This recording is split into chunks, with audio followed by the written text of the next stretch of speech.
नमस्कार, शाम के 7 बजने को है। देश के सबसे विश्वसनीय, सबसे लोकप्रिय और नंबर 1 शो शंखनाद में आप सभी का स्वागत है। मैं हूं आपके साथ चित्रा त्रिपाठी।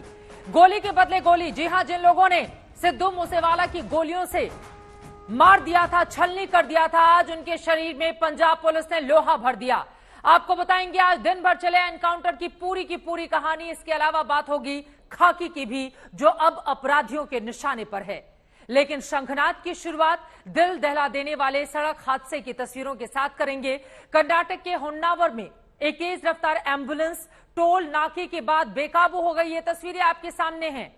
इस हादसे में 3 लोगों की मौत हो गई है। तस्वीरों से ऐसा लग रहा है कि बारिश की वजह से, गौर से देखिए तस्वीरों को, बारिश की वजह से तेज रफ्तार एम्बुलेंस अपना बैलेंस खो देती है और उसके बाद किस तेज रफ्तार से आती है। भागकर 2 लोग अपनी जान भी बचाने, तब तक जबरदस्त ये हादसा जिसकी तस्वीरें आप देख रहे हैं, कर्नाटक की ये तस्वीरें हैं जहां पर तेज रफ्तार एम्बुलेंस, बारिश की वजह से माना जा रहा है कि यह हादसा हुआ है। एक शख्स आप देखिए टोल नाके पर किस तरह से आप जाता है ताकि रोका जा सके इस एम्बुलेंस को, लेकिन तब तक वो खुद भी हादसे का शिकार हो जाता है, जो टोल कर्मी रहता है। ये एम्बुलेंस आपके सामने है, होन्नावर कर्नाटक की ये तस्वीरें आपके सामने। आपको बता दें, वैसे भी बारिश के कारण देश के अलग अलग हिस्सों में सड़क हादसों की तस्वीरें लगातार बढ़ती हुई चली जा रही हैं, लेकिन ये जो तस्वीर है टोल नाके पर तेज रफ्तार एम्बुलेंस कैसे बेकाबू हो गई, सीसीटीवी में जो तस्वीरें कैद हुई हैं, वही तस्वीरें इस वक्त टीवी स्क्रीन पर हम आपको दिखा रहे हैं। सड़क हादसे में 3 लोगों की मौत हो गई। आपको बता दें, इसके आगे की जो तस्वीरें हैं वैसी हैं जिसको हम आपको दिखा नहीं सकते। बेहद भयावह वो तस्वीरें। एम्बुलेंस अपना बैलेंस खो देती है और उसके बाद जबरदस्त हादसा होता है। एम्बुलेंस की ये तूफानी रफ्तार, अगर ड्राइवर यहां पर इस एम्बुलेंस को काबू में रखता, रफ्तार धीमी होती, तो शायद ये स्थिति टोल नाके पर कतई नहीं बनती। जबरदस्त यह हादसा, 3 लोगों की इस हादसे के कारण जान चली गई। इस शख्स के बारे में जरा सोचिए, अगर जिस तरह से वो बैरिकेडिंग के लिए आगे आता है, अगर दोबारा वो वापस नहीं जाता तो उसकी जान बच सकती थी, लेकिन यहां पर आप देख पा रहे हैं किस तरह से वो खुद भी इसकी चपेट में आ जाता है और जबरदस्त तरीके से इस हादसे का शिकार हो जाता है। अपने आप में बेहद दुर्भाग्यपूर्ण और दुखद यह हादसा। फिलहाल हम बढ़ेंगे आगे और बात करेंगे सिद्धू मूसेवाला को लेकर आज हुए एनकाउंटर की। गोली के बदले गोली। जी हां, जिन्होंने पंजाबी सिंगर सिद्धू मूसेवाला के सीने में गोलियां उतारी, आज उनके सीने में पंजाब पुलिस ने अपनी बंदूकों का लोहा भर दिया। पुलिस को सूचना मिली थी कि मूसेवाला के हत्यारे अटारी बॉर्डर के रास्ते पाकिस्तान भागने की फिराक में हैं, मगर वो अपनी मंशा में कामयाब होते इसके पहले ही पुलिस ने दबिश दी। 5 घंटों तक एनकाउंटर चला और आखिरकार मुठभेड़ में मूसेवाला के कातिलों समेत 4 गैंगस्टर मार गिराए गए।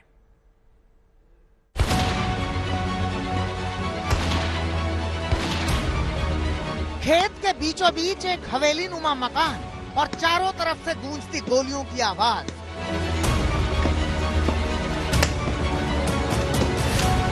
बंदूकों से निकलता हुआ बारूद यहाँ साफ तौर पर देखा जा सकता है।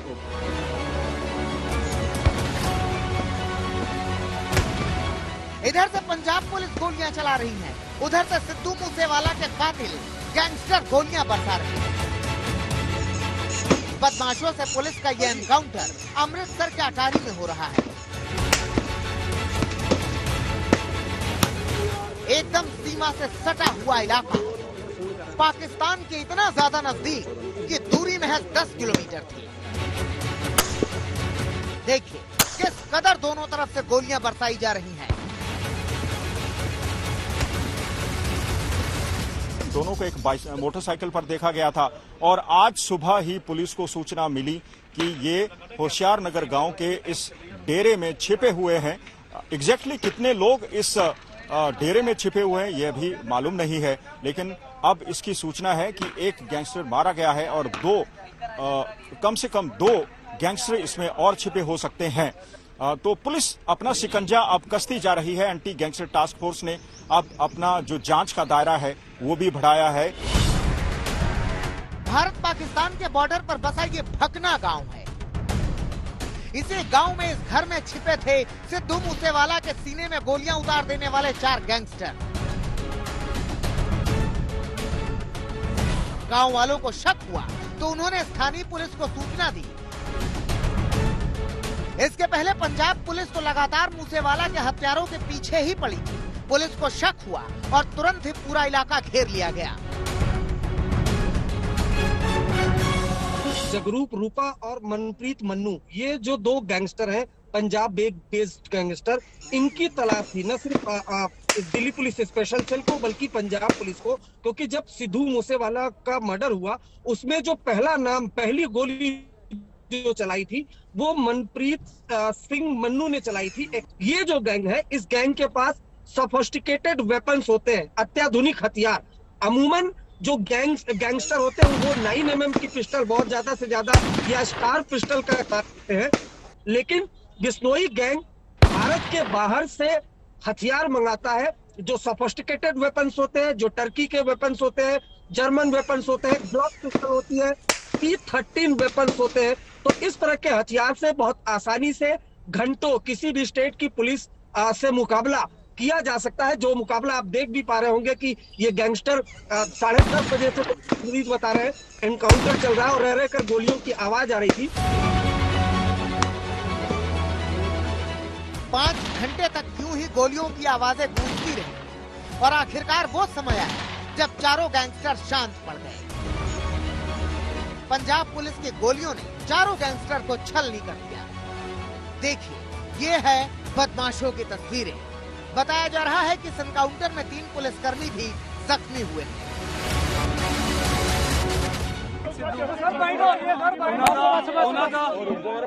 शुभदीप सिद्धू उन्होंने मर्डर होया सीगा 29 तारीख उस तो बाद सारी जड़ी की प्लानिंग हुई सी, सारी जड़े मास्टरमाइंड सीगे जिन्हां ने रोल प्ले किया, सारे बंदे अरेस्ट हो चुके सीगे। जड़े बोलेरो मॉड्यूल के 2 शूटर्स सीगे वो अजय तक एब्सकॉर्डिंग सीगे। एमिनेशन काफी था इनके पास, AK-47 पिस्टल को मौके से बरामद हुई है, बैग भी है वहाँ पर, but that will be examined forensic by the FSL team. ते उस तो बाद ही बैग खोल के जांच की जा सकती कि केड़े और वेपन है, कितना और एमिनेशन। पुलिस ने जिन 4 बदमाशों को एनकाउंटर में मार गिराया उनमें मनप्रीत मन्नू और जगरूप रूपा भी थे। ये दोनों वही बदमाश हैं जिन पर आरोप था कि इन्होंने ही सबसे पहले मूसेवाला के सीने में गोलियों से सुराख किया था। जब एनकाउंटर चल ही रहा था तभी अटारी से विधायक जसविंदर रामदास ने दावा किया कि एनकाउंटर में 4 गैंगस्टर मारे गए हैं। उन्हें इस बात की जानकारी पहले ही मिल गई, बाद में पुलिस ने भी इसे सामने रखा। बताया जा रहा है कि पुलिस को सूचना मिली थी कि मूसेवाला के मर्डर के बाद ये सभी पाकिस्तान भागने की फिराक में थे, इसलिए ये बॉर्डर के पास ठहरे थे। लेकिन ये आरोपी पाकिस्तान भाग पाते उसके पहले ही पंजाब पुलिस ने इनका काम तमाम कर दिया। अटारी से सत्येंद्र चौहान, चंडीगढ़ से ललित शर्मा के साथ अरविंद ओझा, दिल्ली आज तक। आपको बता दें, पुलिस की ओर से कंफर्म किया गया है मूसेवाला मर्डर केस में शामिल 2 अपराधियों को मार गिराया गया है इस एनकाउंटर में। ये बड़ी जानकारी। ऐसे एनकाउंटर अपराधियों के सीने में खौफ भरते हैं, मगर सवाल ये भी है कि क्या वाकई माफियाओं के भीतर पुलिस कानून का खौफ है? 2 दिनों में 3 राज्यों से जिस तरह की तस्वीरें सामने आई हैं उनसे तो नहीं लगता कि बदमाशों में किसी तरह का कोई भी खौफ है, क्योंकि एक दिन पहले खनन माफिया ने नूह में डीएसपी को अपने डंपर से रौंद दिया, तो आज रांची में पशु तस्करों ने एक सब इंस्पेक्टर को रौंद दिया। गुजरात के आणंद में भी एक पुलिसकर्मी को ट्रक सवार ने कुचलकर मार दिया।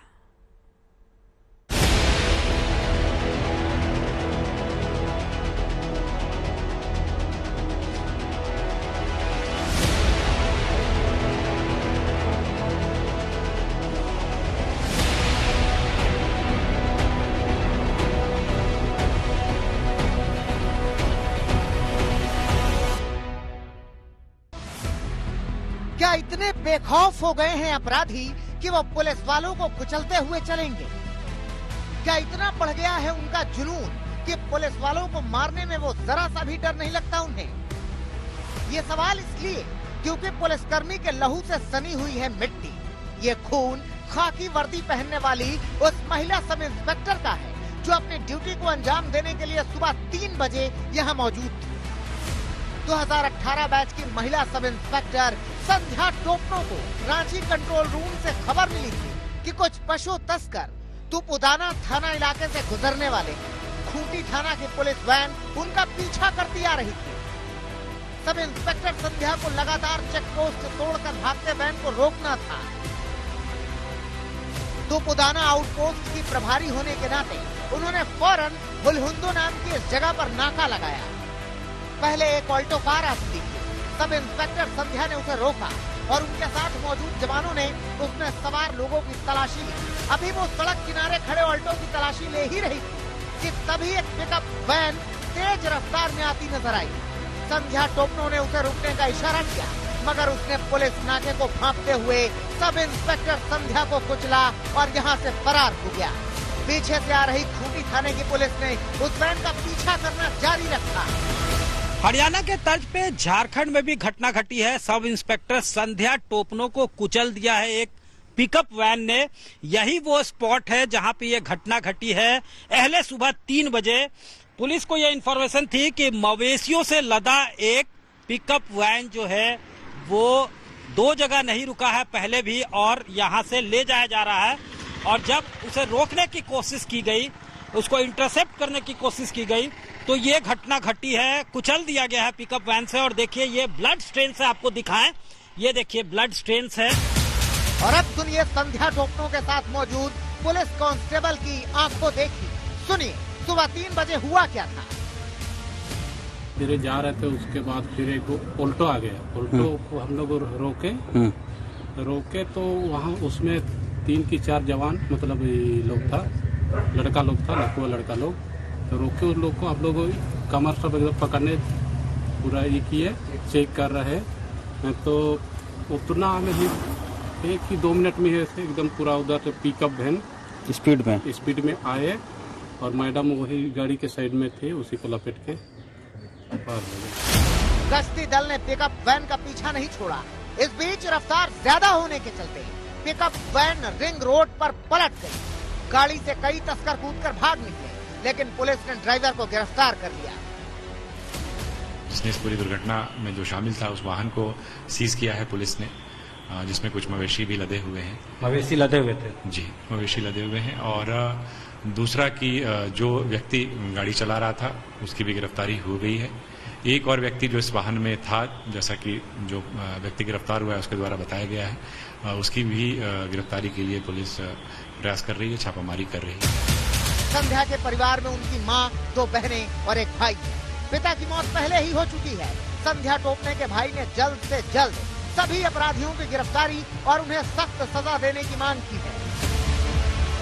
ये पूरा मर्डर केस है इसमें, और हम इसमें चाहते हैं कि जो भी अपराधी है सजा मिले, स्पीड ट्रायल हो और जल्द से जल्द हमको इसकी ये जो है कार्रवाई हो।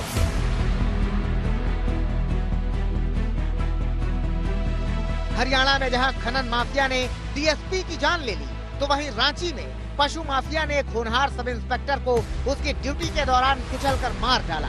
बीजेपी का आरोप है कि हेमंत सोरेन सरकार में पशु तस्करों के हौसले बुलंद हैं। जब से झारखंड में हेमंत सोरेन की सरकार बनी है, तब से लगातार गौ तस्करी की बेतहाशा वृद्धि हुई है। सरकार में बैठे हुए सत्ताधारी दल का पूरी तरह से संरक्षण और समर्थन है, और जिसके कारण कानून व्यवस्था पूरी चरमराई हुई है। और तुपुदाना की घटना जंगल राज की ओर बढ़ता हुआ एक उदाहरण है। रांची की तरह ही गुजरात के आणंद में एक पुलिसकर्मी को ट्रक सवार ने कुचलकर मार दिया। आणंद के बोरसद में ट्रैफिक पुलिसकर्मी नाइट ड्यूटी पर थे। चेकिंग के दौरान उन्होंने एक ट्रक को रोकने की कोशिश की, मगर ट्रक चालक ने पुलिसकर्मी पर ट्रक चढ़ा दिया। ट्रक चालक ट्रक छोड़कर फरार हो गया। पुलिसकर्मी को अस्पताल में भर्ती किया गया, मगर उन्होंने अस्पताल में दम तोड़ दिया। आरोपीनी तजवीज अत्यारे चालू है। जे दुखद समाचार बन्या है એ અત્યારે એમના આગળ પોસ્ટમોર્ટમની ક્રિયા તેમજ આગળની આપણે જે પ્રોસિજર છે એ હાલમાં હાથ ધરવામાં આવી છે। हरियाणा हो, रांची हो या गुजरात ही क्यों ना हो, साफ है कि माफिया बेखौफ हैं। सियासत अपनी जगह है, मगर चुनौती इस बात की है कि पुलिस का इकबाल कैसे बुलंद किया जाए। ताकि अपराधी खाकी को रौंदने से पहले 100 बार सोचने पर मजबूर हो जाएं, ताकि ये पुलिसकर्मी को रौंदने का ख्याल ही अपराधियों के सीने में सिहरन पैदा करे। रांची से आकाश कुमार और सत्यजीत, नूह से अरविंद ओझा और हिमांशु मिश्रा और आनंद से सौरभ बत्तानिया के साथ आज तक ब्यूरो। मेवात में डीएसपी को जिस तरह से कुचलकर मार दिया गया, उसने कई सवाल खड़े कर दिए हैं। पहला सवाल तो कानून व्यवस्था का ही। दूसरा सवाल है कि जिस डंपर से डीएसपी को कुचला गया, उसका मालिक कौन है। सवालों के घेरे में हरियाणा की कानून व्यवस्था भी है।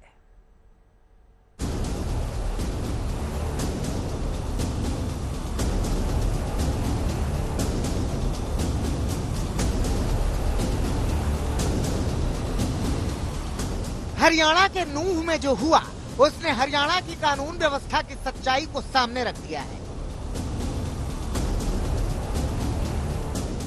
उसने ये भी बता दिया है कि बेखौफ बदमाशों के हौसले किस कदर उनके डंपर के चक्के के माफिक नाच रहे हैं।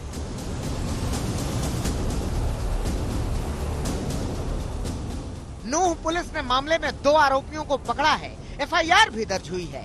जो सामने आया उसके मुताबिक डीएसपी सुरेंद्र सिंह की अगुवाई में एसएचओ थाना सदर तावड़ू, एएसआई संजय कुमार, अंगरक्षक उमेश कुमार और गाड़ी ड्राइवर सरकारी गाड़ी से अवैध खनन को रोकने पहुंचे थे। पंचगांव की पहाड़ी पर एक डंपर अवैध रूप से खनन किए गए पत्थर लेकर जा रहा था। एफआईआर में साथी पुलिसकर्मियों का बयान है कि हम नजदीक पहुंचे तो कुछ लोगों ने हमें तमंचे दिखाए। एक शख्स ने कहा कि आज पुलिस वालों को सबक सिखा दो। ड्राइवर ने अचानक हमारी गाड़ी की तरफ डंपर बढ़ा दिया। हम लोगों ने तुरंत छलांग लगाकर जान बचाई। वो दादा कर रहे थे तो वीडियो कॉल किया था, पापा ने नहीं उठाया। फिर पापा का फोन है 11 बजे कि तुमने फोन किया था, तो पापा मम्मी ने बोला कि ऐसे ही किया था मैंने, तो बस ये बच्चे बोल रहे थे इसलिए। कहते नहीं तूने ऐसे तो नहीं किया होगा। नहीं मैंने सच में ऐसे ही किया था, मम्मी ने बोला। फिर पापा ने चल ठीक है, फिर रख दिया क्योंकि शायद वो कहीं बाहर। उसके बाद हमें नहीं पता। उसके बाद घर पे पुलिस वाले आए, उन्होंने बताया मम्मी को। ड्राइवर ने तेजी से ट्रक पुलिस की गाड़ी की तरफ चढ़ा दिया। 2 लोगों ने तो कूदकर जान बचा ली, लेकिन डीएसपी सुरेंद्र बिश्नोई नहीं बच पाए। किसी इंफॉर्मेशन के मिलने के बाद डिप्टी एसपी जब वहां पर पहुंचते हैं तो बताया जा रहा है कि इस डंपर में करीब 3 से 4 लोग थे और उनमें से जब डंपर में स्टाफ जो उनका था डिप्टी एसपी का, वो यहाँ पर इस दरवाजे की तरफ जो क्लीनर का साइड है जहां पर इक्कर बैठा था, बताया जा सकता है क्योंकि इक्कर और मित्तर 2 की पहचान हुई है। उनका ये कहना है कि जब वो यहाँ पर पहुंचते हैं तो अंदर 3 से 4 लड़के थे जिन्होंने तमंचा दिखाया और तुरंत यहाँ से हट जाने के लिए कहा। अब यहाँ से कुछ ऐसे सुराग भी सामने आए हैं जिन्हें पुलिस की तफ्तीश में तो नजरअंदाज नहीं किया जा सकता। जाहिर है वो कहीं न कहीं पुलिस की ही लापरवाही की तरफ इशारा करते हैं। नंबर 1, ट्रक नंबर प्लेट नहीं, मालिक का पता नहीं। नंबर 2, आरोपी ड्राइवर क्लीनर गिरफ्तार, असल खनन माफिया कौन है। नंबर 3, एफआईआर ट्रक मालिक के नाम नहीं, ड्राइवर क्लीनर का आका कौन। जो आप देखिए सामने का ये नंबर प्लेट आप देखेंगे तो आपको यहाँ पर किस तरीके का नंबर लिखा हुआ आएगा जो बिल्कुल समझ में नहीं आएगा। एच भी कंप्लीट नहीं है, R74A, इसके अलावा नंबर प्लेट पे कुछ भी नहीं लिखा हुआ है। जिस तरीके से एफआईआर में दर्ज है, जो डिप्टी एसपी का पर्सनल स्टाफ, उनका कहना है कि आगे वाली नंबर प्लेट पे इतना नंबर लिखा हुआ था, हम आपको पीछे की तरफ लेके चलते।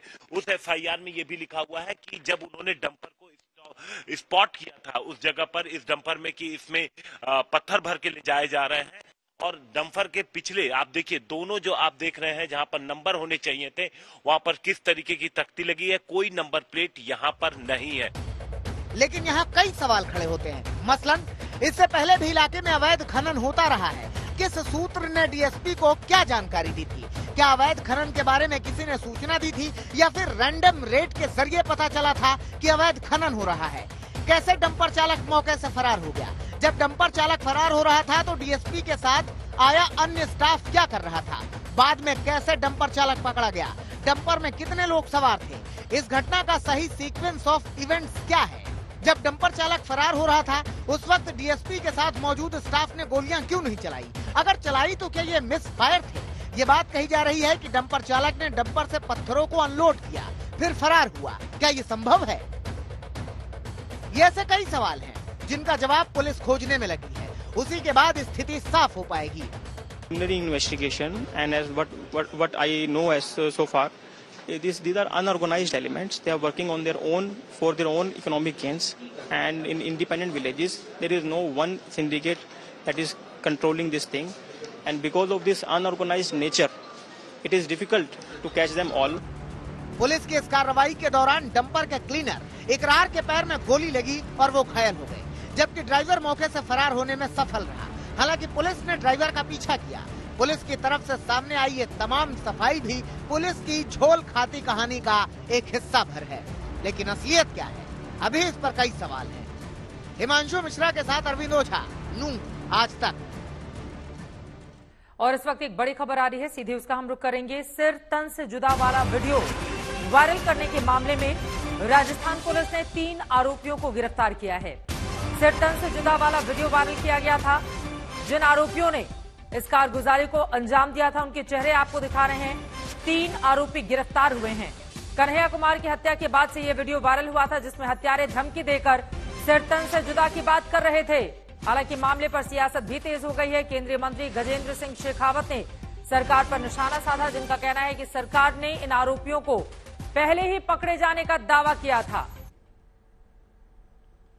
इसी के साथ शंखनाद में मेरे साथ फिलहाल इतना ही।